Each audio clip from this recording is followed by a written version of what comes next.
చెప్పు చెప్పు. దయ చుట్టంబౌ దయ చుట్టంబౌ తన సంతోషమే తన సంతోషమే స్వర్గము. చెప్పు. తన కోపమే తన కోపమే తన శత్రువు. తన శత్రువు. తన శాంతమే తన శాంతమే తనకు రక్ష. తనకు రక్ష. నువ్వు ఎక్కడ చూస్తున్నావు?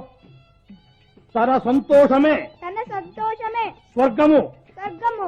ఎక్కడ చూస్తున్నావు? తన సంతోషమే తన సంతోషమే స్వర్గము. స్వర్గము. తన దుఃఖమే తన దుఃఖమే నరకమండ్రు. నరకమండ్రు. సత్యము సుమతి. సత్యము సుమతి. అసలు నిన్ను కాదే వీరికందరికీ మీ అమ్మని అనుకోవాలి. మధ్య నేనేం చేశాను? ఎప్పుడు నన్ను ఆడిపోతుంటారు. ఏం చేశారంటే కాస్త ఖాళీగా ఉన్నప్పుడు పక్కింటి పిల్లి గారితో ఎదుటి వదిలి గారితో లేటెస్ట్ సినిమా గురించి లేటెస్ట్ చీరల గురించి డిస్కస్ చేయకపోతే పిల్లలు కాస్త పాడా చెప్పుకోవచ్చుగా. ముఖ్యంగా నీతి పద్యాలు ఇవి చెప్తే వాళ్ళకి ఎంత మంచి వస్తుంది. మీరు చెప్తున్నారుగా నీతి పద్యాలు చాలండి. కొంతమంది ఏం మాట్లాడుతున్నారు మనకు చచ్చిన అర్థం కాదు.